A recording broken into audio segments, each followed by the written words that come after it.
네, 안녕하세요. 네, 강의는 크게 1부와 2부로 소개를 하겠습니다. 1부는 사례 위주로 경매 사례 종목별로 권리별로 물건 소개하고 2부는 경매 시장 분석 전망하는 순서대로 이렇게 진행하도록 하겠습니다. 먼저 첫 번째 소개할 물건은 오늘 사산지원에서 낙찰이 진행된 농지예요. 농지가 오늘 서산지에 경매 나왔는데 제가 제목을 주제를 농지연금에 이 물건은 부합되지 않나 해서 한번 잠깐 소개를 해보겠습니다. 최초 감정가는 5억 6,600인데 최저가가 4번 유찰돼서 1억대까지 떨어졌는데요. 개별 공시지가를 계산하니까 지난번 유찰가를 넘기는 한 2억 초중반대가 되더라고요. 그래서 우리가 잘 알다시피 농지연금은 개별 공시지가의 100%이거나 아니면 감정가의 90% 사이에서 선택하게 되어 있는데 이처럼 최저 매각 가격이 공시지가 이하에 형성된 물건이 아마 농지연금으로는 가장 우리가 적합한 유형의 물건이 되는 것 같아요. 그래서 제가 그 농지연금 그 계산하는 식으로 한번 공시지가의 100%로 계산했을 때는 최저 매달 한 종신형일 때는 70여만 원에서 어, 연금을 수령할 수 있고 만약에 감정가의 90% 물론 나중에 감정은 다시 해야 되겠지만 법원 감정가를 일단 참고를 해서 감정가의 90%로 하면은 월 160여만 원 정도, 종신 동안 수령할 수 있는, 이게 뭐 참고할 물건인데, 여하튼, 우리가 꼭 농지를 우리가 실제 영농하지 않더라도 이렇게 연금식으로 우리가 주택연금이 있는데, 농지연금을 통해서도 이런 노후생활, 이제 농지연금은 아시다시피 수령의 나이가 65살 이후해야 되고, 최소 5년의 영농을 해야 된다는 거. 그 다음에 농지 소재지, 인구라든가 30km 이내에 거주자 대상이 이제 대상이 된다라는 이제 그런 조건은 충족을 해야 되지만, 여하튼, 이런 이것은 우리가 경매에서 참여하는 시야의 확장성에서 농지연금도 관심을 가져볼 필요도 있겠다라고 하고요. 음. 그 다음에 두 번째 소개할 물건은 이제 그 세컨하우스 개념인데요. 이제 이 물건은 사실 제가 시장 분석에 제가 어떻게 보면 제 발목을 잡힌 물건이거든요. 이제 이 물건이 지난주 월요일 날 강릉지원에서 진행된 물건인데, 강릉시 그쪽 주문진 쪽에 그 아파트들을 보니까 여기도 웬만한 아파트는 평당 1,000만 원이 넘어섰더라고요. 그래서 국민주택 규모에도 기본 2, 3억 억대인데, 실제 거주자들은 관계가 없겠지만, 세컨하우스로 그 취득하려는 분이 몇 억대의 물건을 정말 부지런한 사람도 한 달에 한 번 방문하기 쉽지 않을 텐데, 휴가를 위해서 나머지 기간을 활용하지 못한 상태에서는, 이용하지 못한 상태에서는 몇 억대의 금액을 투자하는 것은 고민을 해야 된다라고 하는데, 이 물건은 가격이 참 착한 것 같아요. 아파트이면서 가격이 최저가는 5,200만 원대가 돼요. 그러면 제가 보기에는 이 물건은 세컨하우스로서는 괜찮지 않냐. 우리가 그림 같은 전원주택을 면 단독주택을 좋아하는데 저도 이게 딜레마인데 단독주택은 사실 관리 부분이 필요하고 그리고 어쩌다 우리가 한 번씩 이용할 때는 급격히 노후화가 진행이 돼요. 그런데 이 아파트는 내가 아니더라도 관리단이 있어서 공동 관리를 해주기 때문에 단독주택에 비해서는 이용하지 않더라도 노후화 정도가 더디고 해서 그다음 즉 가격이 유지가 될 수 있다라는 거죠. 그래서 가격도 착하고 해서 제가 처음에 서울에서 출발할 때는 6,570만 원을 써야 되겠다라고 했습니다. 그런데 법원에 도착하니까 어, 서울과 달리 이날따라 유난히 지난주 월요일이었는데 강릉 법원에 사람이 없어요. 강릉 법원도 시작은 오전 10시에 시작을 해서 마감은 11시 20분인데, 뭐 좀 외람된 표현이지만 여기 우리 선생님들이 지금 수업을 듣는 인원 정도만 법정에 자리를 하고 있더라고요. 그러다 보니까 이제 인간의 그 원초적 본능이 꿈틀대는 거죠. 무슨 얘기냐? 싸게 사고 싶다라는 말. 그래서 진짜 고민 끝에 낙찰가를 낮춥니다. 이 표를 제출하지 않고 수정을 해서 수정은 안 되니까 새로 입찰표를 작성해서 얼마로 6,510만 원 했어요. 그랬더니 1등이 6,536만 원을 썼습니다. 2등을 했던 거죠. 정말 괜히 쓸데없는 오도방정으로 괜히 어줍지 않은 시장 분석으로 해서 제 발목을 제가 잡은 격이 되는데 예, 떨어지고 나니까는 동행했던 분도 그렇고 너무나 아쉬워했던 왜냐면 원래 내가 쓰고자 하는 금액 이상의 낙찰이 되면 미련이 없는데 예, 그냥 아무 생각 없이 6,570에 적어냈으면 아마 이 1등 하신 분보다 24만 원 차이로 낙찰이 됐을 텐데 오히려 괜히 오도방정 떨어서 16만 원 차이로 떨어졌거든요. 아마 1등 하신 분은 기분이 좋으셨을 것 같아요. 야, 끝맡으면 떨어질 뻔했는데 이렇게 2등이 초근접을 했지 않았나 하는데 이 물건은 좀 아쉬움이 있습니다. 왜 그러냐면 아까 얘기했듯이 이 지역에 주문진도 보통 여지가는 2, 3억대 아파트들이 가격이 형성되어 있는데 뭐 실거주자면 관계가 없는데 뭐 어쩌다 한번 이용하는 사람이 이 여기는 아마 이 가격은 그래도 우리가 감내할 수 있는 가격대가 되는 것 같습니다. 그리고 내가 이용하는 데 한계가 있다라면 세를 놓더라도 또 이게 소형이다 보니까 뭐 월세는 한 40만 원대 이상, 전세로 놓으면 한 6천만 원대 정도는 전세는 된다고 하는 것 같아요. 물론 뭐 거래는 흔치는 않을 수도 있지만요. 음, 다음은 이제 주문진의 물건의 연장선상인데 금액을 얼마를 써야 되냐 고민인데요. 좀 가벼운 가식 물건 소개하겠습니다. 올 연초 부산에서 진행됐던 물건인데 어떤 분이 무슨 가격에 대해서 그렇게 숫자에 대해서 연연하냐 해서 이분은 1, 2, 3, 4, 5, 6, 7, 8구를 적어냈는데 낙찰이 된 사례가 됐군요. 그 다음에 서울에서는 4월 달에 관악구 봉천동에 있는 아파트인데 어느 분이 7을 7번이 아닌 9번을 써요. 이제 그런 낙찰이 됐는데 2등도 초경합을 했더라고요. 2등도 7억 7,200만 원대까지 따라붙은 이제 가끔 우리가 드물지만 이렇게 동일 숫자를 반복해서 이렇게 입찰가를 적어내시는 분들도 있는 것 같습니다. 흔치는 않지만요. 다음 소개할 물건은 제가 사실 이제 오늘 오기 전에 모 신문사 기자하고도 적지 않은 시간 동안 인터뷰한 내용 유형의 물건인데 뭐 어, 이 물건을 언급하는 것도 굉장히 조심스럽긴 합니다. 왜 그러냐면 이 물건에 아직도 우리 이웃들이 그 피해에서 벗어나지를 못하고 또 현재 진행형이고 해서 조심스럽긴 하는데요.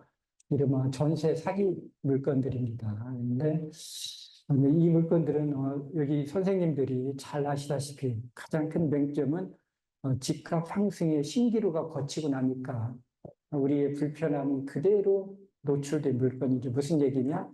전세 가격과 시세 역전된 물건입니다. 아마 집값의 우상향이 멈추지 않았다면 아마 이 물건은 지금도 수면 아래에 잠재돼 있었겠죠. 그런데 코로나가 끝나갈 즈음에 집값의 상승이 민낯이 거치고 보니까 그 부끄러운 자아상이 속속 드러나고 있는데요. 이 물건도 보시면 우리나라 전세 사기의 가장 진앙지 중에 한 곳이 인천 미추홀구에 있는 물건인데 최초 감정가는 1억 7,600만 원이죠. 1억 7,600만 원인데 선순위 임차인의 보증금은 1억 7천이에요. 그런데 이 물건의 시세는 1억 5천이랍니다. 그러면 상식적으로 시장에서 거래될 수 있는 가격은 1억 5천인데 임차인의 보증금을 물어줘야 될 금액은 1억 7천이다. 그러면 이 물건은 임차인 외에는 어느 누구도 낙찰자가 등장할 수가 없는 물건이죠. 이 물건은.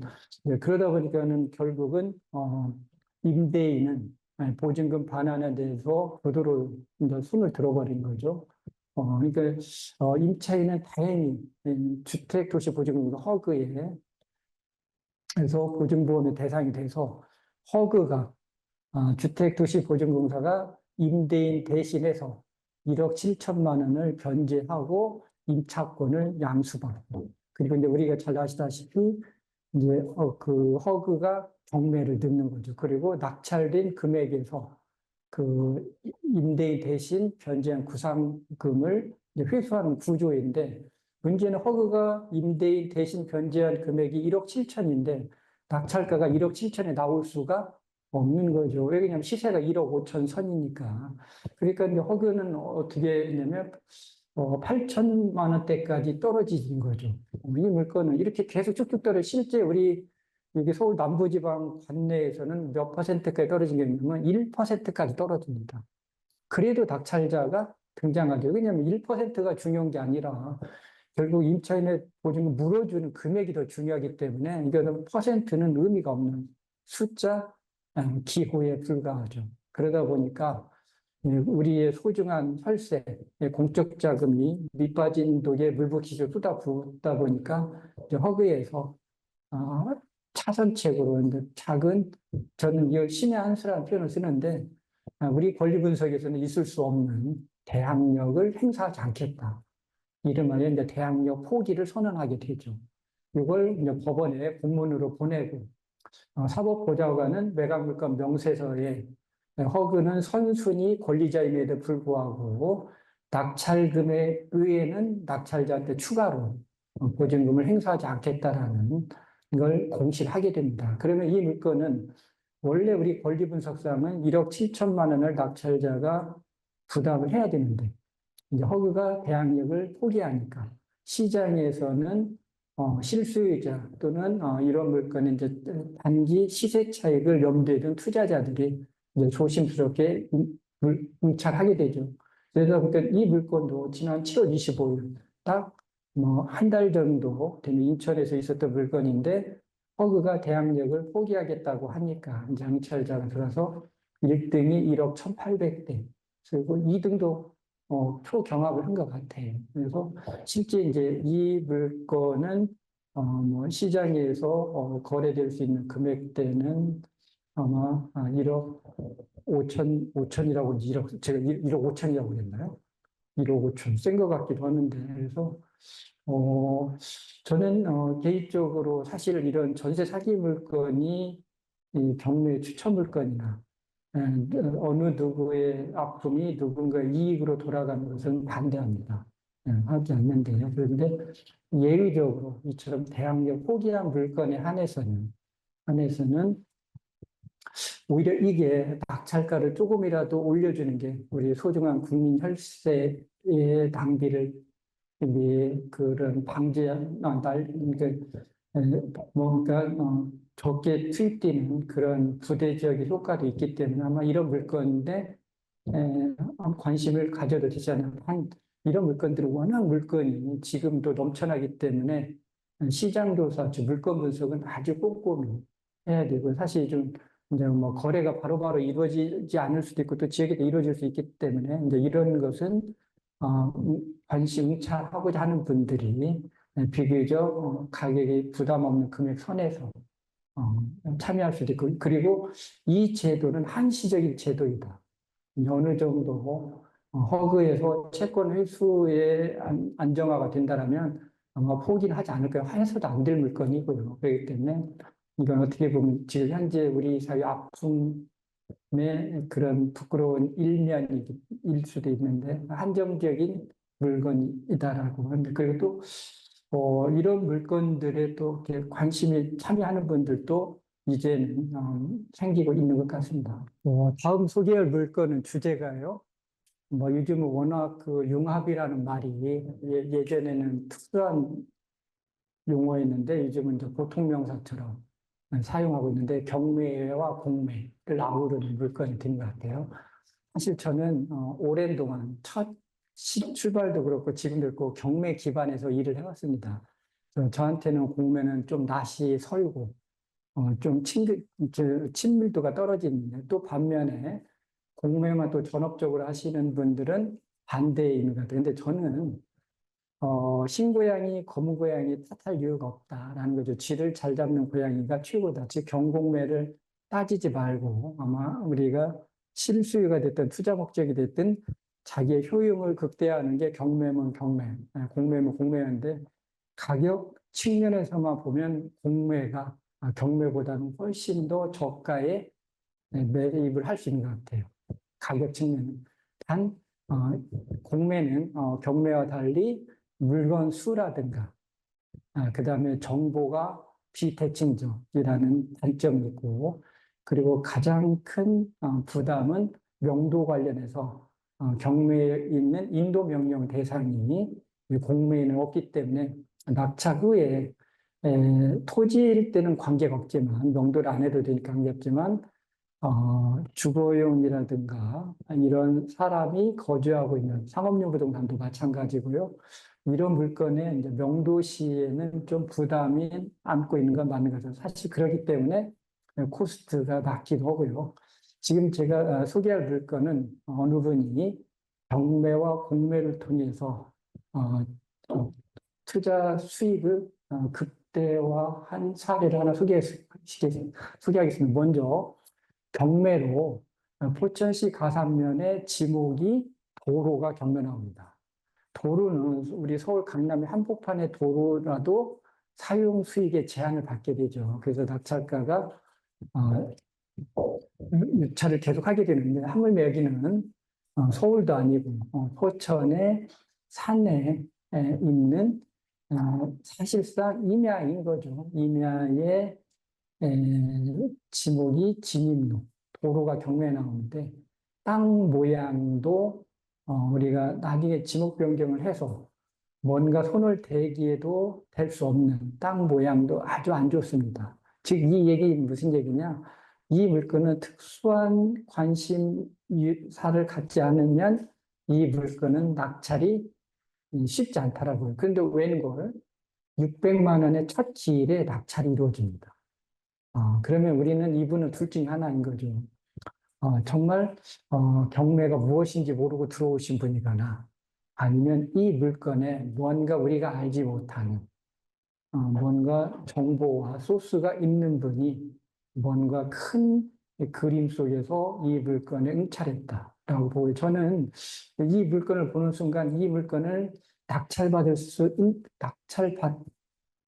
또는 이 물건에 관심을 갖는 사람은 저는 두 사람으로 제 눈에는 좁혀지더라고요. 보면 바로 요 땅의 소유자이거나 이 뒷땅. 왜 그냥 이분들은 이게 도로인데 지적도상 이게 맹지가 되거든요. 근데 만약에 이번에 이 진입로를 경매를 통해서 확보를 하면 최고의 수혜자는 이분이 되는 거죠. 맹지가 도로에 접근하는. 그러면 땅 가격이 몇 배의 가격 변동이 생기겠죠, 최소. 그리고 두 번째, 이분은 아니더라도 이 뒤에 있는 분이 역시 맹지거든요. 그러면 이분은 맹지를 탈피하려면 최소한 교도부가 첫 번째, 두 번째, 또는 첫 번째, 두 번째의 땅을 매입을 해야 진입로를 확보할 수 있죠. 그런데 때마침 이 땅이 경매로 나와서 이 땅을 확보를 하면 그 다음에는 이분이 진입로 확보하는 데는 한결 더 가벼워질 수도 있다라고 해서 저는 이 땅에 가장 관심을 가질 수 있는 분은 이분이 1순위 그리고 두 번째는 이 뒷땅 있는 분이 2순위다라고 봤죠. 여튼 이 물건은 올 초에 신권의 경합이 이루어져서 그래 도대체 이분이 어떤 분인가 추적을 해봤더니 제 예상이 벗어나지 않습니다. 그게 무슨 얘기냐?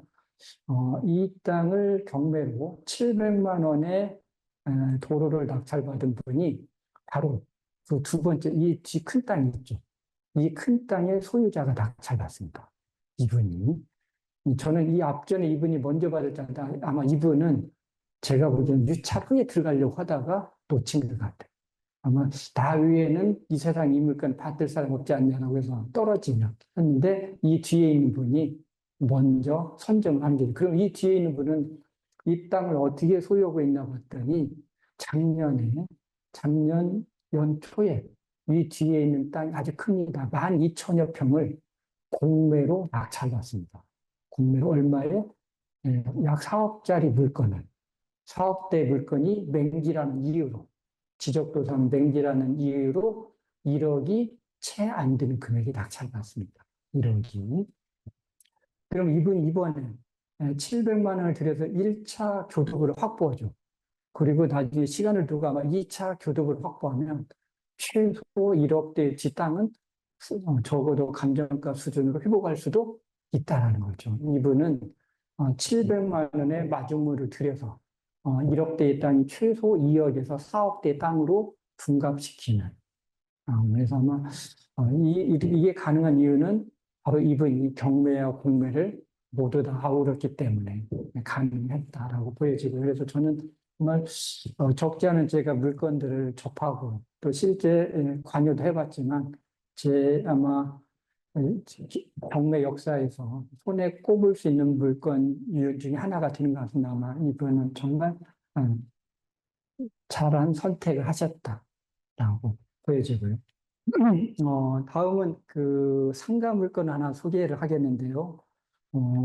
경기가 안 좋다 보니까 뭐 병원이라든가 이런 물건들은 뭐 자주 뭐 병원은 뭐 우리가 그 좀 과하게 표현하면 뭐 정말 헤아릴 수 없다는 건 거짓말인 것 같고 병원 물건들은 자주 나오는 것 같아요. 근데 약국은 그렇게 자주 나오지는 않습니다. 근데 이 물건은 멀리 창원에 있는 그 약국이에요. 근데 이 물건이 처음에 저한테 노출된 것은 권리분석의 호기심으로 제가 이 물건을 접하게 됩니다. 무슨 얘기냐면 이 물건은 전세권자가 선순위예요. 5억이.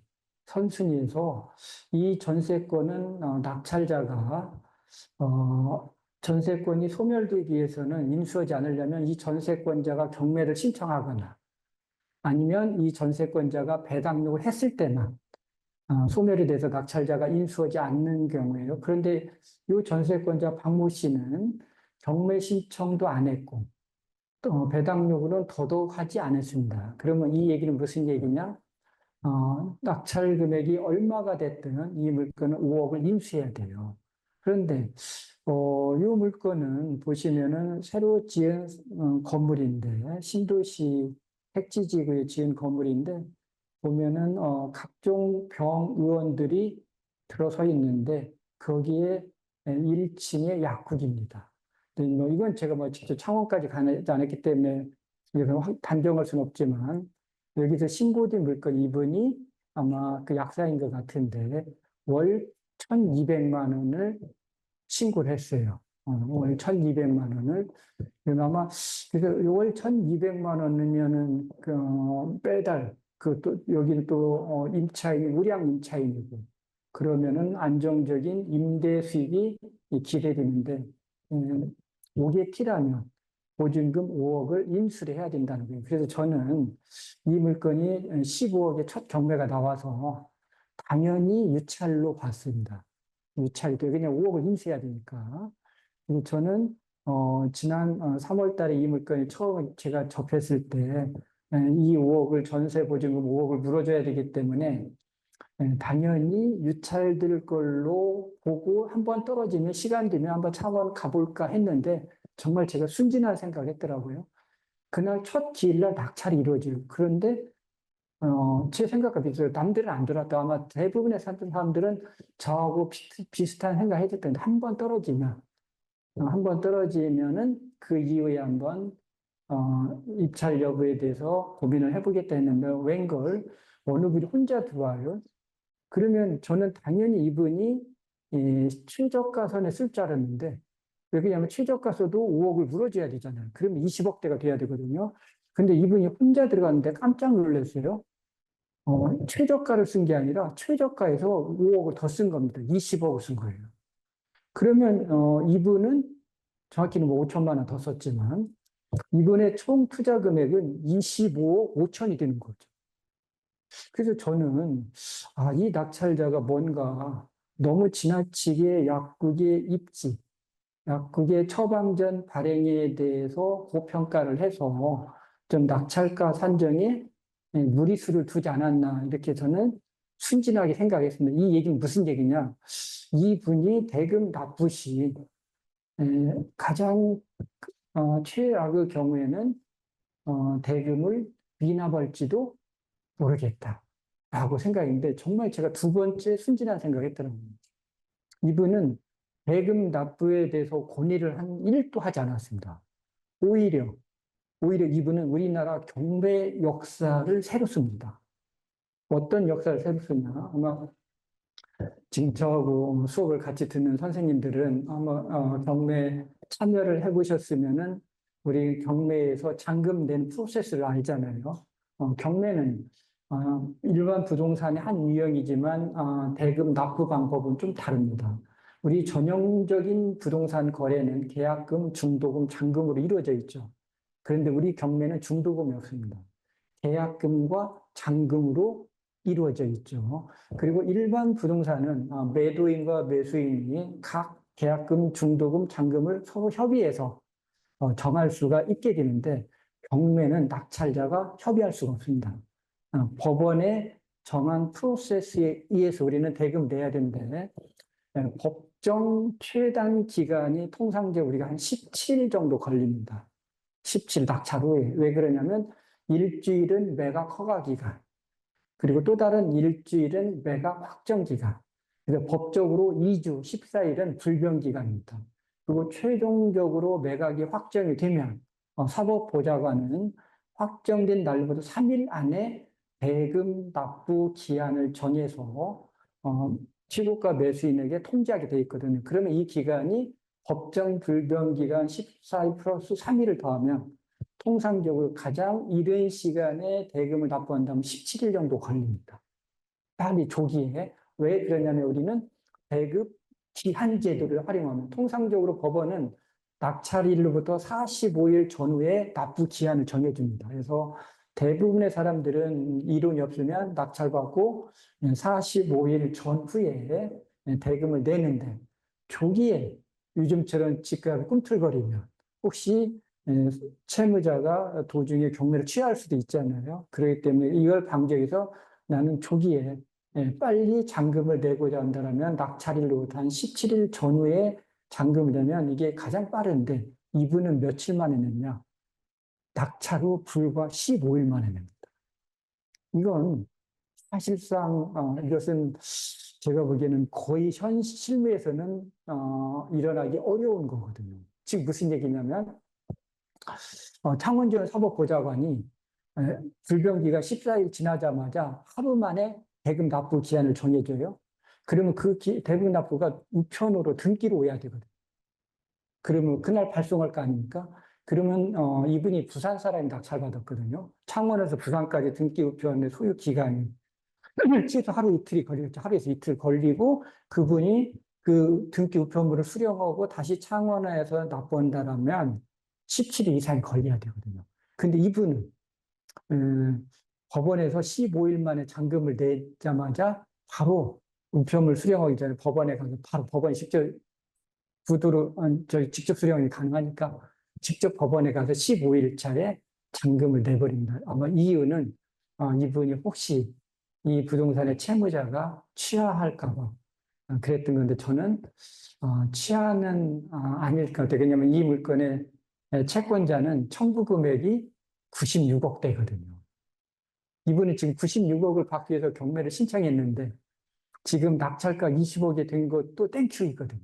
원래는 전세보증금 5억 인수이기 때문에 더 떨어져야 될 물건인데 오히려 고가 낙찰이 이루어졌기 때문에 이분은 취하가 난무하지. 그래서 아마 제가 보기엔 이 낙찰자가 이 물건이 너무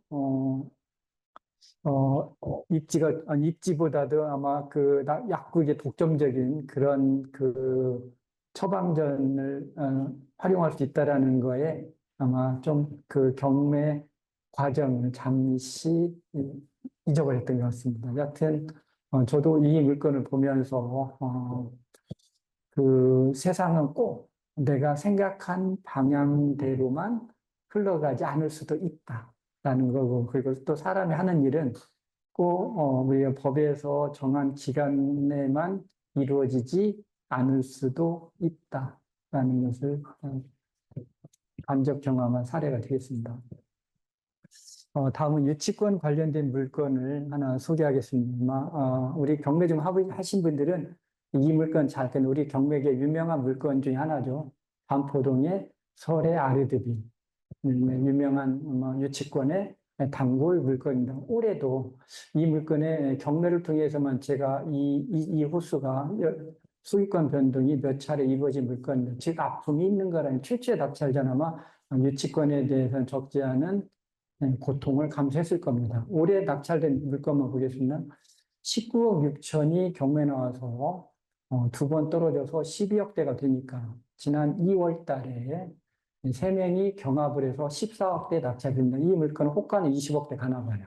20억대 가고 실제 경매 시장에서는 뭐 유치권에 신고된 것 감안, 실제 성립 여부는 별건으로 보고요. 최종적으로 경매에서 낙찰된 금액을 시세가 싸게 나니까 약 15억 선에 낙찰됩니다. 여기는 주목해 2층이에요. 네, 바로 이분 아래층 1층이 공매로 나옵니다. 언제 나오냐면 한참 코로나가 정점에 갈 때 2021년도에 17억대에 공매 나와서 6억대까지 떨어집니다. 그 이유는 이 물건의 유치권이 6억대에 신고가 됩니다. 그래서 이런 부분 때문에 유차를 거듭하다가 어느 분이 6억 7천만 원대 낙찰을 받고 유치권 주장자와 진검승부를 합니다. 유치권 존재, 부존재, 존부 소송을 하는데 1심에서는 낙찰자가 패소합니다. 즉 법원에서 유치권자의 손을 들어주죠. 낙찰자가 유치권의 공사대금을 물어줘야 된다. 그런데 항소심에서 이 낙찰받은 분이 변호사를 체인지합니다. 경매 전문 변호사라고 말을 갈아탔는데 이분이 자기 능력을 소송 과정에서 10분 발휘를 하죠. 그래서 항소심에서 유치권이 부존재로 바뀝니다. 바뀌어서 결국 이 낙찰자는 어떤 일이 생기냐면은 시세는 호가는 20억대, 그 다음에 경매 시장이 실제 유효 낙찰가 15억대의 물건을 그 절반도 아니는 6억대에 취득을 한 물건. 아마 우리가 유치권에 관심 있는 분들이 가장 선호하는 유형의 물건이 되겠는데요. 바로 이 물건의 그 유치권을 깨뜨린 논거가 신탁 물건이라는 거. 그래서 제가 이제 이 물건은 유치권을 소개하지만 혹시 여기 선생님들이 신탁 물건에 좀 관심을 가졌으면 하는 겁니다. 지금 이게 신탁이라는 제도가 참 좋은 제도인데요. 이 신탁 물건에 어두운 그림자도 있습니다. 어떤 어두운 그림자가 있냐? 바로 신탁 부동산에 임차인이 있을 경우 대항력이 성립하지 않는다는 거죠. 신탁 물건, 차라리 신탁 물건에 있어서는 우리가 실제 소유자는 위탁자이죠. 등기상에는 신탁유사 수탁자가 되죠. 그럼 우리는 등기법상 등 대의적으로는 진정한 소유자는 위탁자가 아닌 수탁자로 보게 되죠. 그런데 실무에서 이런 물건의 임차인들이 누구하고 임대차 계약을 체결하냐? 원래는 수탁자, 신탁회사하고 해야 되는데요. 신탁회사는 전면에 나서지를 않죠. 이분들은 신탁 수수료만 받는 기관이지 보증금에 대해서는 책임을 지지 않기 때문에 실제 위탁자가 주인 행세를 하죠.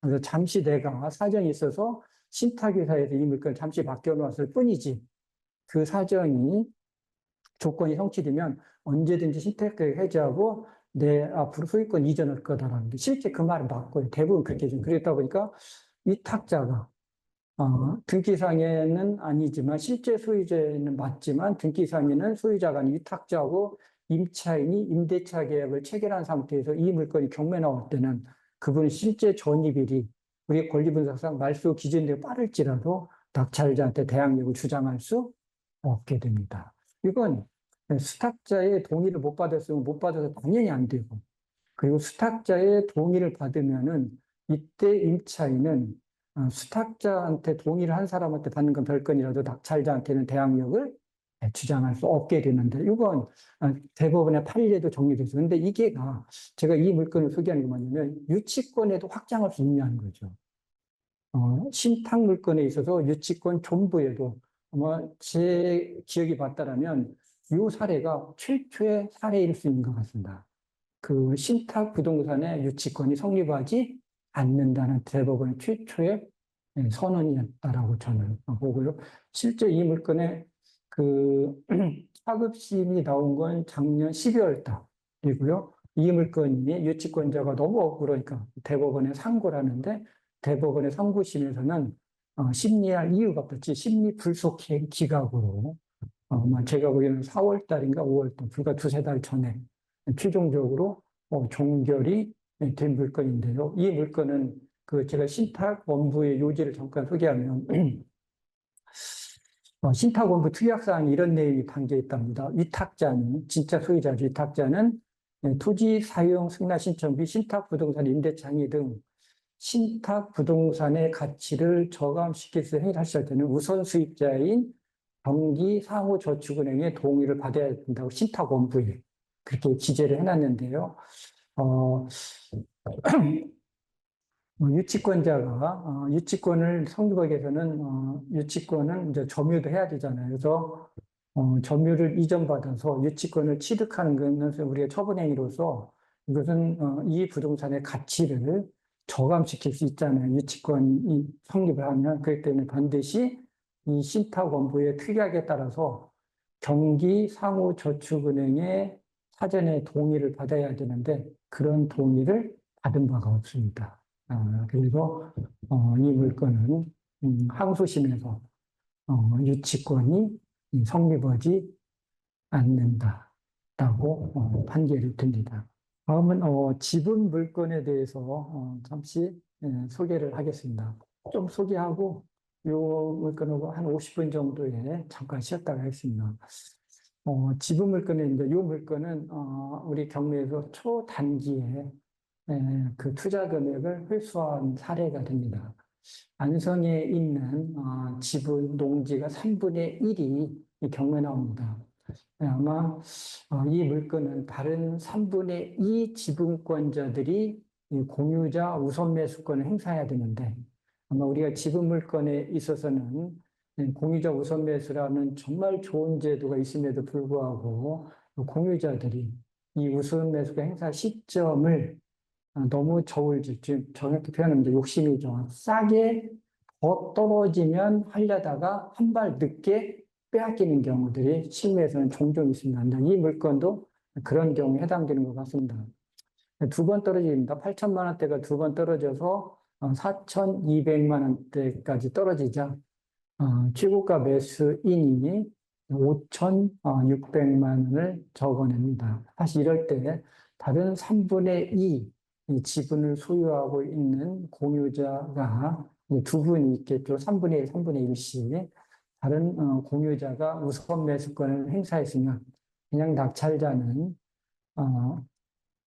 평택까지 그냥 마실간 거에 만족을 해야 되는데 이 물건은 기존의 공유자가 우선 매수권을 뭐 모르겠습니다. 놓쳤는지 몰라서 안 했는지 모르진 않았을 것 같고요. 아무튼 우선 매수권을 행사하지 않습니다. 그러니까 낙찰자가 뭐 잔금만 내면 이제 소유권이 되니까 그 우선 매수권 행사할 수 있는 중 한 사람이 낙찰자를 찾아와서 어차피 낙찰자 당신은 여기 부동산 연고도 없고 실제 우리는 상속받은 물건으로서 이 기존의 공유자 중에 한 분이 농사를 짓고 그래서 넘기라고 한자 낙찰자도 뭐 2억에 자기가 3분의 1을 낙찰받고 나중에 공유물 분할 소송 등의 번거로운 과정을 거칠 필요도 않고 원만하게 협의가 돼서 바로 이제 초단기에 이렇게 여기 보시면은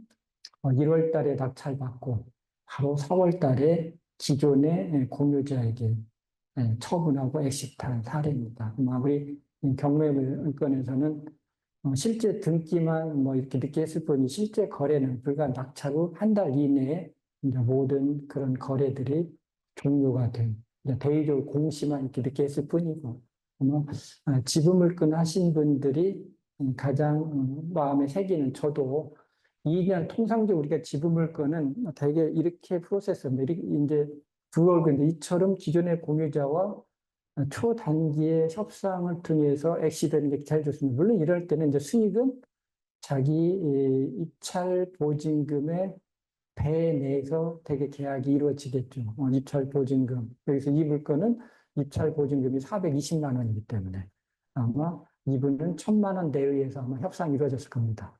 그래도 이분은 400만 원 투자해서 나중에 400만 원 가지고 그 나머지 그런 차익을 얻을 수 있으니까.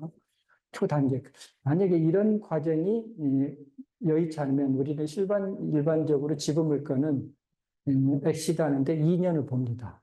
2년 정도 소요가 되고, 그 다음에 그때 이제 수익은 내가 낙찰 금액의 1.5배에서 2배 정도를 우리가 회수하는 게 지분물건에서 경매에서 가장 좋은 밑그림 중에 하나로 보고 있고, 이 물건은 이제 초단기 이제 엑시트한 물건이 되겠습니다. 지분물건이 좀 제가 2개가 더 소개할 물건이 있는데, 앞전에 제가 약속을 했듯이 50분에 잠시 쉬었다가 10분 정도 쉬시고 9시에 뵐게요서 잠깐 좀 지분물건 말이 끊어지지만 10분 쉬었다가 9시에 다시 찾아뵙도록 하겠습니다. 이어서 지분물건 2개 정도 잠깐 소개하면 부천시 역곡동에 있는 바로 역 앞에 있는 위치는 아주 좋습니다. 초역세권의 물건인데 흠이라면 일부가 경매 나왔는데, 여러분 나중에 이제 지분 경매 하실 때 이 지분율이 중요한데요. 지분 경매는 이 나온 지분이 과반수, 즉 50.1% 이상이 가능한, 아니면 아주 소수를 받는 게 좋습니다. 지분 경매는 양극단, 이게 낙찰받는 면적이 절반을 넘기거나 그래야 우리가 관리행위 때 단독을 할 수 있거든요. 그런데 50%를 받으면 우리는 절반이라고 하지만 민법상 소수에 해당이 돼서 단독으로는 다른 공유자의 동의 없이는 보존행위 외에는 관리행위, 임대행위 등 할 수가 없게 돼요. 그러면 아예 소수를 받으면 투자 금액이 적다라는 부담인데, 사실 이 물건은 그런 측면에서는 사실 애매한 물건입니다. 42.5%면 지분권자 중에서 가장 많은데 혼자는 아무 짓도 못하는 이제 그런 핸디캡은 있는 물건인데, 그런데 1억 4천대 물건이 워낙 싸게 5천만 원까지 떨어지니까 그러면은 이제 가격 경쟁력은 확보한 것 같습니다. 만약에 이런 물건이 이렇게까지 떨어지지 않았으면 하면 안 되겠죠. 여하튼 3분의 1 가격이 되니까 이 물건이 임장을 하니까 입지는 워낙 좋고, 현재는 관리를 잘못해서 이 물건이 죽어 있지만 여기 이 물건을 리뉴얼해서 새로운 시장의 상품으로 내놓으면 얼마든지 이 물건은 되살아날 수 있는 입지를 가지고 있는 물건입니다. 그걸 간파한 응찰자가 낙찰을 받습니다. 그래서 5개티라면 꼭 받아야 하겠다라는 이런 욕망이 낙찰가의 상승으로 이어지죠. 어떻게 이어져요? 우리 경매의 전통적인 격언이 등장합니다. 당신이 특정 물건을 낙찰받기를 원한다면 전 유찰가를 넘겨라. 바로 이제 그 격언을 차용해서 전 유찰가를 넘긴 금액을 써요. 당연히 낙찰을 받는데 낙찰받고 뒤돌아보니까 2등이 저 멀리 떨어져요. 이제 아시겠지만 여하튼 처음에 낙찰받을 때는 이 금액도 불안했는데 일단 받고 나니까 사람의 욕망이 꿈틀대죠. 좀 더 싸게 받을 건 합니다. 왜냐면 2등하고 사실 1000만 원 차이는 많이 난 거지, 소액 물건에. 그리고 이제 이분은 7,300에 42%를 낙찰받고 42%가 지금 아무 짓도 못하니까 다른 지분권자들을 매수 협상합니다. 왜냐면 50.1%를 넘겨야 단독으로 리뉴얼을 할 수 있으니까 다른 지분권자들을 인수를 해요. 그래서 결국 나머지 지분 전체를 인수하는 데 한 7,500만 원 정도 들어가고, 그리고 이 물건 10년 동안 관리가 안 되다 보니까 10년 동안 관리비가 쌓여 있습니다. 6천만 원인데 우리는 잘 알다시피 밀린 관리비는 낙찰자가 공용 부분의 원금, 그것도 3년분 원칙이 채권의 소멸시효를 중단시키지 않으면 3년분을 부담해 최종적으로 6천이 3분의 1 수준인 1,900만 원까지 부담합니다. 그리고 이 물건은 처음에 낙찰 당시에는 독서실로 하려고 받았다가 독서실 워낙 수요도 많고 독서실 자체는 경쟁력이 없어서 공유 오피스로 바꿉니다. 그러다 보니까 좀 인테리어 비용을 깔끔하게 하다 보니까 평당 200만 원씩 해서 60평에서 1억 2천. 총 투자 금액이 낙찰가 7,300만 원 외에서 약 3억 정도 들어가서 공유 오피스 열실로 바뀝니다. 그래서 상주 하시는 임차인으로부터 실당 크기 사이즈에 따라 40에서 50만 원씩에서 400에서 500만 원 수익이고, 그다음에 법인들이 비상주 법인들이 그러니까 수도권 과밀 어쨌건 중과를 피하기 위해서 법인 등록을 하는 경우가 있죠. 이제 그런 비상주 법인 등으로부터 매달 한 2, 300만 원에서 적게는 적은 달에는 400, 많은 달에서는 800만 원 정도의 수익이 기대되는 물건, 그렇게 발생하고 있는 물건입니다. 실제 통투자금의 3억대를 해서, 그래서 저도 제가 관여했던 물건, 조력을 했던 물건 중에서 이분이 젊은 사람이거든요. 신혼부부, 젊은 친구, 사회 첫발을 내디디 오래되지 않은 젊은 친구가 자기 자본의 한계를 오로지 열정과 발품으로 극복한 사례에서 아주 마무리가 잘 된 사례 중에 하나가 되겠습니다. 다음은 제가 아까 이제 지분물건인데 마지막인데요. 기존의 공유자와 협상이 결렬될 때는 우리는 어쩔 수 없이 공유물 분할 소송을 하고, 공유물 분할 소송은 현물 분할이 안 되는 경우는 경매를 통해서 매각 대금에서 투자 금액을 회수를 해야 됩니다. 그래서 이 기간이 통상 2년이 소요됩니다. 공유물 분할 경매에서 1년 내외, 그 다음에 공유물 분할을 위한 경매에서 최종적으로 환가까지, 즉 배당까지 약 1년 정도, 2년 정도 우리가 소요가 되고, 그럴 때는 투자 금액은 내 투자 원금의 1.5배에서 1.5배가 기존이고, 그 다음에 2배면 우리가 가장 좋은 투자 사례로 보는데 여기에 해당되는 것 같습니다. 저는 개인적으로 지금 현재 수도권에서 가장 핫한 토지 시장은 용인시 처인구로 봅니다. 잘 아시다시피 원사면은 SK 하이닉스, 그 다음에 이동과 남사에는 삼성 시스템 반도체가 향후에 공장을 가동할 예정이기 때문에 수도권 지역에서 가장 검증된 핫플레이스가 용인시 처인구다라고 보이고요. 이제 여기도 지금도 가격이 많이 올랐지만 앞으로도 추가 상승 여력이 더 있는 곳인데, 마침 처인구 남산면에 임야가 경매 나옵니다. 전체 면적은 3만 평인데 그 중에 14분의 1이 경매 나와요. 14분의 1이 지분 경매죠. 그러다 보니까는 이 물건이 두 번의 낙찰과 미납의 우여곡절 끝에 2021년 5월 달에 3억 2천 떨어지자 어느 분이 4억 5백에 낙찰받습니다. 14분의 1을.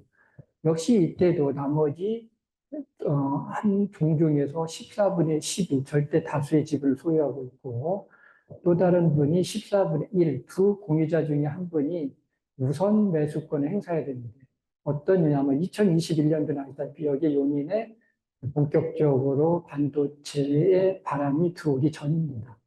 그러다 보니까 공유자 우선 매수권의 칼날을 피해갑니다. 그리고 낙찰받고 나서 여기는 일반적인 전형적인 경우가 대개 공유물 분할 소송의 원고는 경매를 통해서 지분을 낙찰받은 사람이 원고인데, 이 물건은 저도 경매에서 아주 드물게 상대방인 그 반대편에 있는 14분의 12의 소유하고는 종중에서 오히려 낙찰자를 대신해 소송을 해줍니다.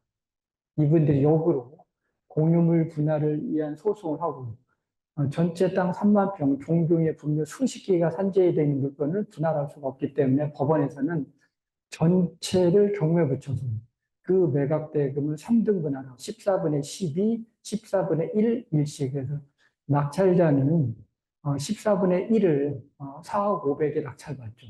네, 그리고 2년 후에 이 물건이 작년 12월 달에 이제는 이쪽에 반도체 열기가 휘몰아친 이후이죠. 84억대 경매 나오니까 그 종중에서 공유물분할소송 종중에서 124억에 낙찰받습니다. 124억에 낙찰받은 이 종종은 채권자 상계 시정하겠죠. 매각대금 124억을 다 납부하는 게 아니라 14분의 2만 납부하면 됩니다. 그 돈이 얼마냐면 약 8억 정도 되고요.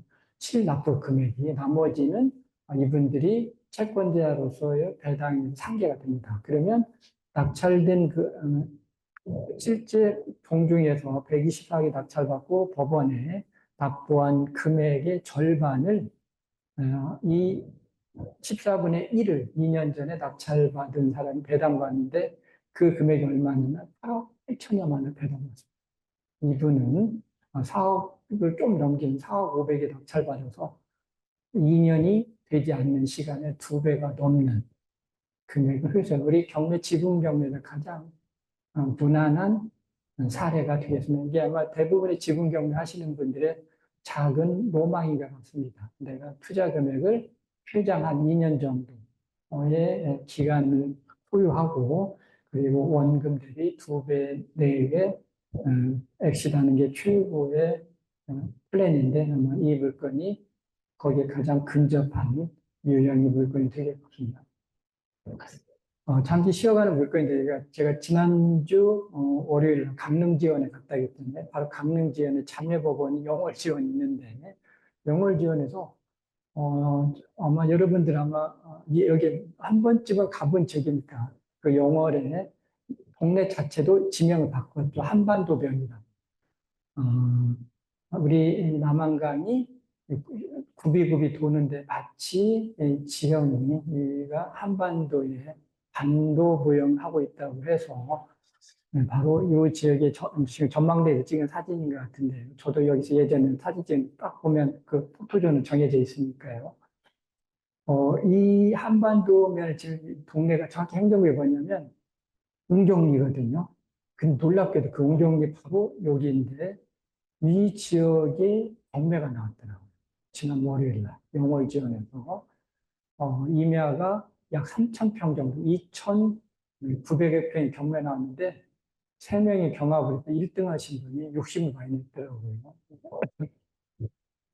이분이 최초 감정가의 2배의 분적한 11억대에 낙찰을 받아서 저 처음에 깜짝 놀랐어요. 이분이 오기인지 진짜인지. 그래서 일단은 뭐 당연히 27일 날 어제 이제 매각 허가는 받고 다음 주 화요일 날이 다음 주 월요일이 이제 매각이 최종적으로 확정이 되고 그러면은 아마 이분이 10월 초 내외에 대금 납부 기한이 정해질 텐데 그때 대금을 납부하는지는 지켜볼 필요는 있죠. 하여튼 제가 소개하는 것은 정말 한반도 면에 그 국내 땅이 경매 나왔다는 아마 흔한 경우는 아닌 것 같은데 경매 나왔고요.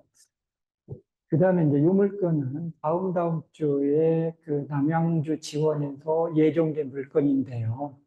가평군 상면에 있습니다. 아마 여기 이 지역이 이쪽에는 베네스트가 있고 가평 베네스트가 있고 여기에는 그 크리스탈밸리 골프장이 있는 그런 거의 중간 정도에 있는 지역인 것 같은데 서울에서 접근은 뭐 보통 1시간 한 반 정도 소요되는 것 같아요. 소요되는데 이제 제가 시간적으로나 위치는 뭐 좀 1시간 반이면 조금은 부담이 되고 저는 제일 좋은 거리가 1시간 이내로 보는데 가평은 물리적으로 1시간 내에 도달하기는 수입이 아니라 뭐 어려우니까요.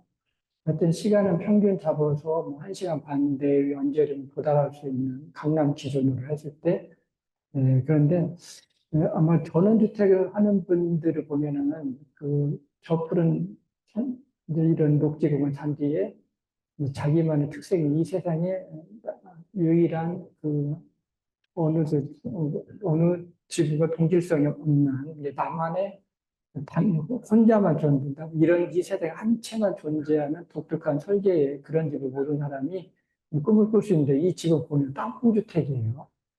그러면은 우리가 도시의 번잡을 벗어나기 위해 시골에 간 사람이 바로 옆집과 근접에서 시골에 살려면 더 어떻게 보면 스트레스 받을 수도 있어서 이런 물건은 사실 비선호 물건이 될 수 있습니다. 근데 이게 관점의 차이입니다. 그런 측면에서 보면 이 물건은 계속 떨어져야 되는데 저는 이걸 뒤집어서 제가 앞전에 잠깐 강릉의 주문지 물건도 소개했지만 내가 여기에서 상시적으로 살 게 아니고 물론 상시적으로 사는 분도 있을 수 있지만 비상시적으로 거주한다면 거기에 2억대 물건을 묻어놓은 것 저는 경제적으로 권장할 사안이 아니다라는 거죠. 근데 저는 내가 이 물건을 2억이 아닌 이런 단점 때문에 절반 가격 1억대에 낙찰을 받아서 그중에 한동은 내가 실제 거주하던 사용을 하고 나머지 한동은 세를 놓으면은 그러면 어떤 일이 생기냐? 이 한동의 물건을 전세를 놓으면 거의 투자 금액을 회수할 수 있다. 1억 정도. 전세 나갈 테니까. 그러면 무슨 얘기냐? 거의 다른 사람의 돈으로 내가 전원 생활을 맡겨갈 수도 있을 수도 있다. 라는 거죠. 그런데 이것은 생각의 차이가 있어요. 물론 저같이 생각하지 않고 나만의 독립된 공간을 꿈꾸는 분은 이런 물건들은 비추이겠죠. 그렇지만 경제적 측면에서 접근한다라고 하면 우리가 이런 물건을 다시 접근할 수 있다는 의의로 왜냐하면 이런 지역이 수도권 인근 택지개발지구에 적재한이 이런 집을 지었는데 또 하나 이런 물건이 뭐냐면 여기는 제가 가평이기 때문에 좀 논리지만 만약 이게 서울이라든가 우리 수도권 지역에 이런 유형의 물건이 있다면 저는 이런 물건이 오히려 좋을 수 있어요. 지금 우리 한국 부동산 시장, 우리 경제의 가장 큰 정말 피해갈 수 없는 난제가 인구 감소로 봅니다. 오른손에는 인구 감소, 왼손에는 늘어나는 부채입니다. 근데 왼손에 있는 부채는 정말 전지전능하신 한국은행 총재가 등장합니다.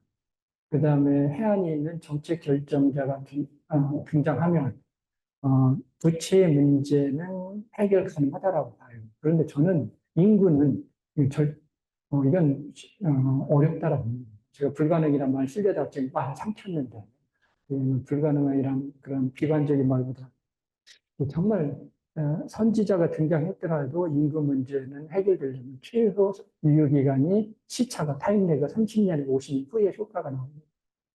지금 인지했더라도 근데 지금 우리 현재는 인구 문제의 절박함을 거의 모든 사람들이 외면하죠. 알고도 모른 채, 모르고도 모른 채 하고 있습니다. 그렇지만 이 인구의 시간은 제각제각 우리 숨통을 조여올 겁니다. 그런데 언제?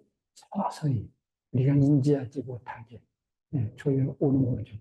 가계부채는 당장 숨을 못 쉬게 헉헉거리게 오기 때문에 느끼는 것 같습니다. 이 얘기 무슨 말이 빗나갔는데 아무리 인구 문제 해봤자 이건 공연불이죠. 실제 우리 여성들이 마음 놓고 육아 등을 할 수 있는 여건들을 회사가 됐든 거주지가 만들어지 이런 걸 하지 않고 부호탄으로만 외쳐봤자 공연불이랍니다. 무슨 얘기냐? 애를 낳기도 쉽지 낳을 때 누가 기를 거냐? 사회생활 해야 됩니다. 그러면 결국은 어떻게 돼요? 가까이에 어른들이 그 젊은 친구들과 같이 인근에 거주하면서 아이들을 육아를 돌봐줘야 된다. 그래서 저는 바로 이런 집이 대안이 될 수 있다는 거죠. 우리가 한 집에서 사실 요즘 젊은 사람들의 마인드에서 부모님과 같은 집에 사는 건 불편함 느끼는 것도 부모님도 느끼고 그럼 이 땅콩주택에서 한 집은 신혼부부들이 거주하고 바로 옆집에는 부모님 집이 거주한다면 바로 이런 그런 삶의 불편함과 이런 육아 문제들을 같이 동시에 우리가 해결할 수 있는 작은 팁도 될 수도 있다라는 그런 생각을 해보게 됩니다.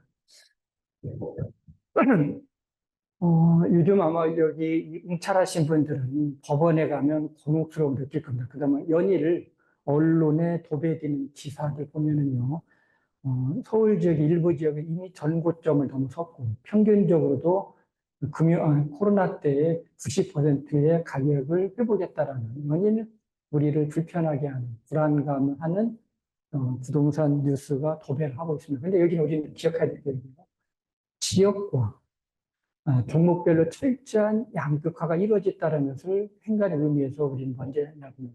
모든 지역의 집값이 들썩거리지 않습니다. 서울도 25개 구에서 강남 3구 또는 마용성 지역 정도만 들썩거리고 나머지는 지켜보는 겁니다. 그리고 수도권의 일부 지역, 지방은 찬바람이 쌩쌩합니다. 그리고 종목도 철저하게 아파트 시장으로 국한되어 있다는 겁니다.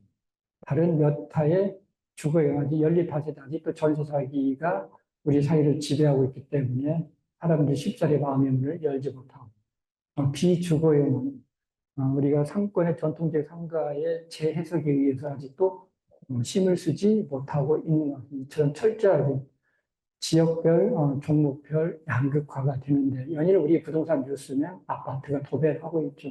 실제 경매 시장도 그런 것 같습니다. 제가 8월 19일입니다. 8월 19일은 지난주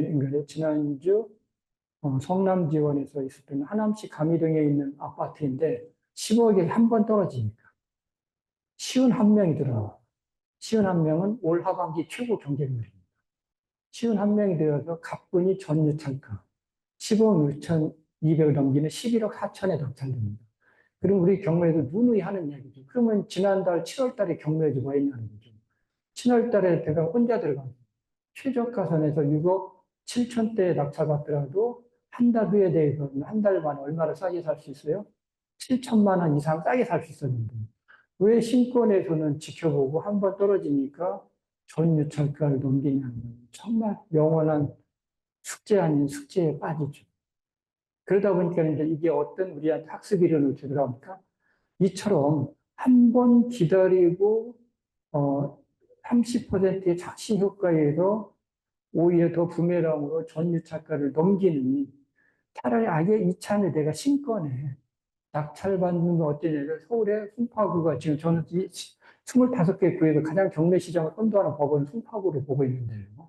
송파구 아파트가 가장 뜨거운데 저기 송파구에서 어떤 일이 벌어졌냐? 같은 날, 똑같은 월요일, 지난주 월요일에 20억 6천 신권에 가락동에 있는 헬리오시티에 신권에 두 분이 들어가서 결국은 한 분이 아마 이분이 저 같은 생각을 했던 것 같아요.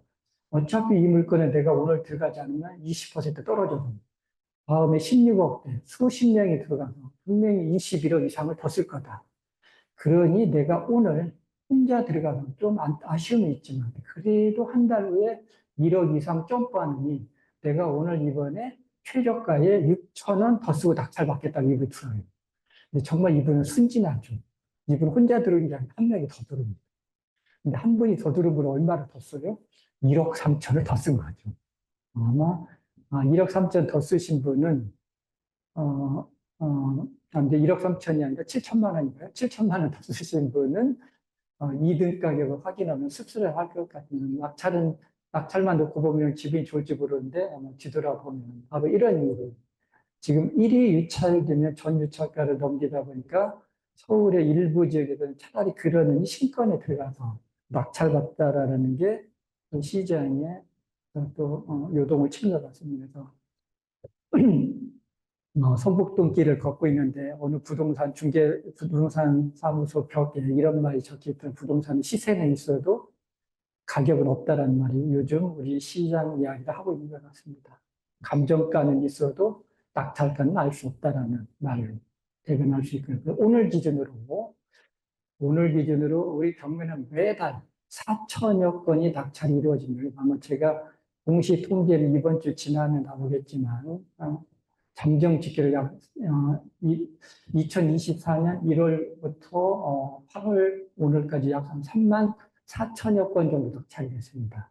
3만 4천 건의 낙찰 건수 중에서 최고의 경쟁률을 기록한 물건이 시흥시 월곶에 있던 소형 아파트, 나홀로 아파트에 지난 4월 달에 92명이 최고 경쟁률인데 제가 외람되지만 아마 이 92명인 24년도에 최고 경쟁률이지 않을까. 이렇게 생각을 하고요.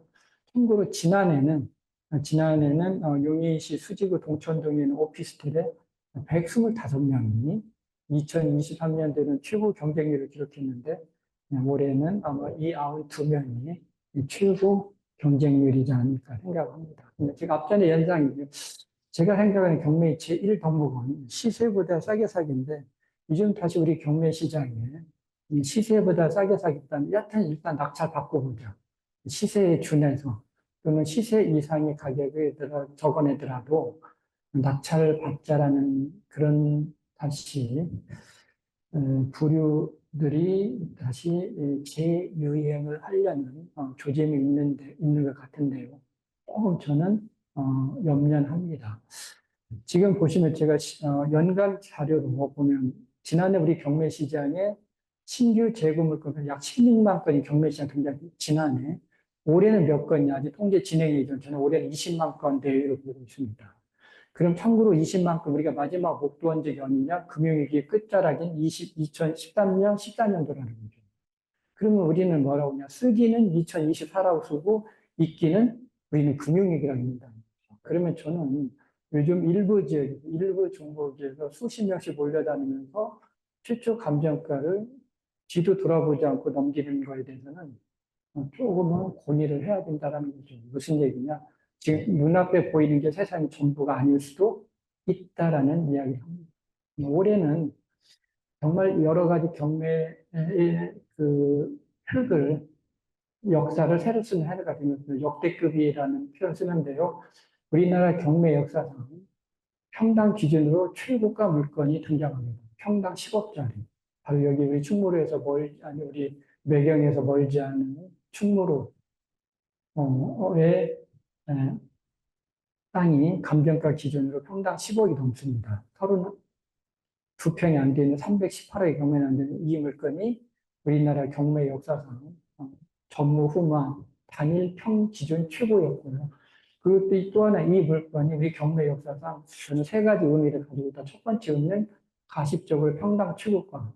두 번째는 우리 명동의 메인 스트리트가 저는 경매 나무 명동의 이면돌의 명동은 그동안에 몇 번 나온 적이 있습니다. 꼬마들에서 지금 명동의 본류가 경매 나온 건 금융위기 이후에 처음이었습니다. 금융위란 정말 정답은 IMF. IMF 이후에 명동의 메인 스트리트가 경매 나온 건 최초였다는 거예요. 20여 년 만에 나온 거고. 그리고 또 하나, 지금 우리 경매 시장에 몇백억 대 또는 천억 대의 빌딩들은 거의 다 열에 여덟, 아홉은 어떤 물건이냐, 가족 간의 그런 생각의 차이입니다. 부모님의 상속 물건에 대한 형제들 간의 장기 보유냐, 장기 처분이냐의 갈등으로 경매는 이름하여 공유물 분할에 의한 경매가 주 원인인데 이 물건은 은행권에서 경매를 했다라는 그게가 저는 세 가지 의미가 있고요. 또 반면에 우리나라 경매 역사상 최고가의 물건이 나온 반면에 또 우리나라 경매 역사상 최저가의 물건도 나옵니다. 올해 한 해. 멀리 완도군 금당면의 섬에 마을 안치주의 토로가 경매 나오는데 이 물건의 최저 매각 가격이 5천 원까지 떨어집니다. 최저 매각 가격 5천 원이면 입찰 보증금 500원인데 이 물건은 우리나라 경매 역사상 최저 기록을 모두 다 갖춘 원래 이 물건은 7,999원에 낙찰돼서 낙찰자가 대금을 미납하지 않았다라고 하면 우리나라 경매 역사를 또 쓸 뻔했죠. 경매 역사상 최저 낙찰가. 근데 이분이 이 대금을 미납을 하고 다시 경매에서 지난 6월 달에 어느 분이 2만 1,000원 낙찰받습니다. 2만 1,000원에 낙찰받는데 이 물건 우리나라 경매 역사상 제가 두 번째로 궁금해요. 가장 싼 것은 IMF 때 충남 당진에서 18,100원에 낙찰된 적이 있었거든요. 근데 그 기록을 역대 최저가인데 그 기록을 이 물건이 깰 뻔했는데 7,999원에 낙찰받은 분의 대금 미납으로 그 기록은 아직 살아있게 됩니다. 지금부터 약 한 10분에 걸쳐서 시장 전망을 잠깐 소개하겠습니다. 저는 2015년부터 2022년 코로나 때까지는 전무후무한 역대급의 우상향 시장이었다라고 보고 있고 이론이 없고요. 그리고 지난 2022년부터 지금 오늘 현재 진행형도 조정기라고 봅니다. 우하향. 근데 어느 누구도 예상치 못한 올해 상반기에 변동이 생기죠. 아까 일부 지역의 아파트 시장을 중심으로 가격에 반등이 일어납니다. 그러다 보니 시장에 적지 않은 혼선과 혼란이 초래되죠. 저는 개인적으로 경매 시장이 이 우하향 곡선 최소 내년 2025년 이후까지도 지속으로 보고 있습니다. 지금도 이 생각에는 변화가 없는데, 근데 일부 지역에서 반대의 신호가 오다 보니까 또 사람들이 조바심을 내는 것 같은데요. 제가 저의 장기 추세에서는 더 조정을 받아야 되는 논거를 소개하겠습니다. 경매 시장은 잠깐 요 얘기가 있는데 제가 월간으로 보면은요, 이게 신기하게 그 경매 시장과 그 수은주하고 상관관계가 있더라고요. 연중 낙찰가가 가장 낮은 달은 보시면은 한겨울입니다. 한겨울이 가장 낮고, 그 다음에 두 번째 낮은 때가 여름이고, 그리고 상대적으로 낙찰가가 높을 때는 봄과 가을이 높습니다. 이 얘기는 무슨 얘기냐? 월간으로 경매는 1월 달에 낙찰받아서 5월 달에 매각하고, 다시 7월이나 8월에 낙찰받아서 10월 전후에 처분하는 게 투자자 입장에서는 최고다라는 거고요.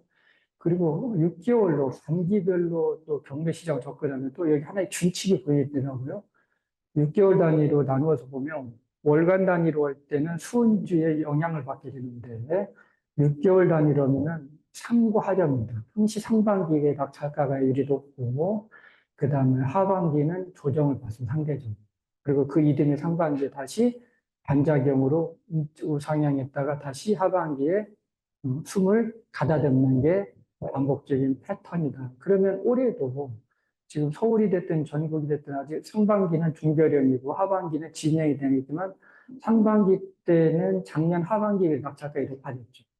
아니, 여기는 이제 전국은 서울은 그래서 지금 아까 지금 전국은 제가 찬바람이 쌩쌩하다 했잖아요. 이게 그때 나타난 것 같고 지금 서울 수도권 일부 지역에서 아파트를 중심한 시장에서는 지금 사람들이 몰리면서 낙찰가를 끌어올리고 있다라는 거죠. 근데 저는 이 부분이 하반기에는 다시 조정의 여지가 있다라고 보고요. 그래서 저는 개인적으로 아직은 경매 시장을 바라본 어, 시장의 순환은 바닥을 지나지 않았다라는 게 저는 생각입니다. 근데 지금 아파트 시장만 놓고 보면 이 바닥을 펄스 지나간 것 같은 그런 각종 지표들이 나오고 있는데요. 근데 저는 아직은 바닥 전으로 보고 있고요. 그 외에 가장 큰 논거는 바로 이 부분입니다. 제 오늘 강의 하이라이트인데요. 대법원에서는 매달 전국 60곳의 법원에 임의경매, 강제경매 접수 건수를 집계를 해서 발표합니다. 이게 T라면 이 집계 건수를 매월 한 20일 전후에 이제 그 지난달까 발표합니다. 지금 무슨 얘기냐? 8월 20일 전후에는 7월 달에 발표하고 8월 달에 접수 건수는 9월 20일. 지금 현재 에, 대법원의 공식 발표는 7월까지예요. 근데 여기를 보시면 2월과 6월을 제외하고는 매달 1만 건이 넘어서 접수건, 신건이. 우리 경매 시장에서 마지막 월간 기준으로 1만 건이 넘어간 건 2013년입니다. 이건 우리가 의미 있게 바라봐야 돼요. 지금 우리는 경매 시장의 모든 역사가 10년 이래의 초유의 현상을 목도하게 됩니다. 어, 지금 매달 경매 물건이 많고 신건이 등장의 첫 번째 기회가 우리한테 이 의미에 대해서 진지하게 고민을 해야 되고요. 그 다음에 두 번째, 지금 현재 이 만 건이 넘은 물건이 지금 시장에 바로 물량으로 밀어내지 않았다는 거예요. 이거는 전국 법원 경매 계장에 사법보좌관의 캐비넷 속에 잠겨있는 물건입니다. 이 물건이 일반인들, 우리 지금 수업을 듣고 있는 오노브라인 수업을 듣고 있는 선생님들이 인지한 시점은 경매 개시 결정일로부터 작게는 7개월, 길게는 10개월 후입니다. 지금 현재 오늘 8월 28일인가요? 오늘 우리가 만나는 낙찰된 물건들은 2023년 하반기 물건들입니다. 2023년 하반기에 부도난 물건들, 우리가 이제 법원에서 목도하고 있어요. 그러면 2023년 1월 달에 디폴트는, 그리고 가장 가까이 있는 7월 달에 디폴트난 물건들은 내년에나 경매 시장에 유입된다는 거죠. 그러면 이 얘기는 무슨 얘기예요? 우리 부동산 시장이 제가 그렇게 썩 좋아하는 용어이지만 공급이 항시 수요의 불균형으로 집값이 요동을 치고 들썩거린다. 그러면 이 경매의 수급의 이론을 그대로 차용하면 어떻게 돼요? 공급 초과합니다. 즉 일반 부동산 시장은 수요 초과하죠. 그래서 균형 가격 이상의 가격이 형성되는데 경매 시장만 두면 경매의 공급이 수요를 초과한다는 거죠. 그럼 공급이 들으면 어떻게 가격을 하방해야 됩니다. 근데 우리 경매 일부지의 법정은 이것과 완전히 넌센스이죠. 마치 수요 초과인 양 수십 명이 몰려든 그렇지 않다는 겁니다. 내 눈에 보이지 않는다고 물건이 없는 게 아니라 수면 아래에 있는 빙산에 일감만 보지 마시고 물 아래에 보이지 않는 이런 담대함의 물건들의 흐름을 우리는 해석을 해야 된다는 거죠. 다시 한번 얘기합니다. 이 물건들은 빨라야 올 하반기 내년 이후에 경매시장에 유입된다는 거죠. 그러면 어떻게 돼요? 지금 현재보다 더 물량이 쏟아질 거라는 겁니다. 그거에 대한 논거로 바르고 제가 우리 선생님을 만나기 위해서 바로 어제 그 업데이트를 깜짝 놀랐습니다. 전국 60곳의 법원에서는 경매를 다루고 있죠. 잘 아시다시피 경매 담당 법원 공무원의 담당 다룰 수 있는 우리는 업무량을 경매계로 표현하죠. 일본식 잔재가 있긴 하지만 이 물건이 올 연초에 전국 법원의 경매계가 몇 개 있냐? 360개 있습니다. 360개 출발했는데 지금 몇 개 늘어났어요? 380개 늘어났다니까요. 근데 이 물건은 여기에 반영되지 않았다니까요. 이 부분이. 이 부분들이. 물론 여기는 계장들은 이게 반영이 돼 있죠. 계장들이 접수했으니까 이분들이 이게 반영이 돼 있죠. 실제 우리가 할 때는 올 하반기라는 거죠. 즉 무슨 얘기냐. 이 물건들이 늘어나면서 이렇게 급증하다 보니까 기존의 담당 공무원의 인원으로는 물량을 소화할 수가 없다는 거죠. 월간 만건씩 쏟아지니까. 그러다 보니까 어떻게 돼? 법원은 급기야. 저도 지금까지 경매 20여 년 동안 근무하면서 한 기간, 불과 몇 개월 사이에 개가 20개 늘어난 건 처음 봅니다. 몇 개씩은 변동이 있어도 한 자리 있습니다. 그런데 불과 몇 개월 사이에 20개 이상의 증설은, 근데 이게가 완성형이냐, 진행형이냐는 거. 앞으로도 계속 이 개는 늘어날 거고. 근데 여기도 보시면, 우리 사회 불편함이 그대로 녹아들죠. 서울에서는 남부지원이 제일 많습니다.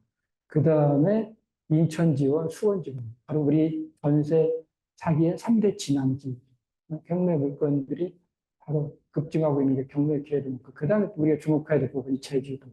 그러니까 한때 우리 모든 사람의 로망이었던 제주도가 지금 경매에 몸살을 앓고 있습니다. 바로 그 인접한 위에 있는 전주 법원의 유효 인구가 약 80여만 명입니다. 80여 명의 관할 인구를 다루기 위해서 경매계는 7개가 존재하는데 제주도 60만 명이거든요. 60만 명의 관할 인구에서 경매계 공무원이 9명이 종사해야 된다는 거죠. 상식적으로 우리가 인구수에 경매계는 비례된 게 맞아야 되잖아요. 근데 제주도는 인구수에 걸맞지 않게 경매 물건이 급증하고 있다. 또 다른 얘기로 제주도 부동산 시장에 녹록지 않음을 우리가 알 수가 있고요.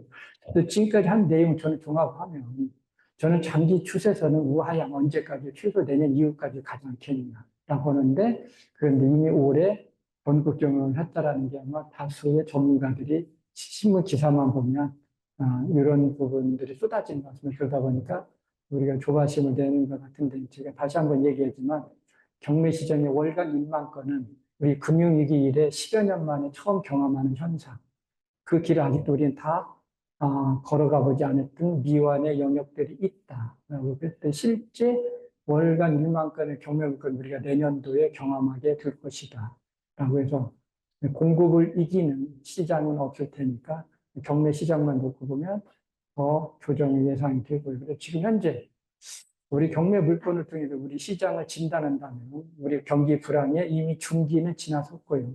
중기에서 말기 내외에서 아마 횡보하지 않는다. 그래서 경매 시장의 꼬마 빌딩들은 전에는 연례 행사로 만나야 될 꼬마 빌딩 지금 월계 행사로 월간 단위로 강남권의 지배국 대 꼬마 빌딩들을 우리가 경험 목도하게 된 것 같습니다.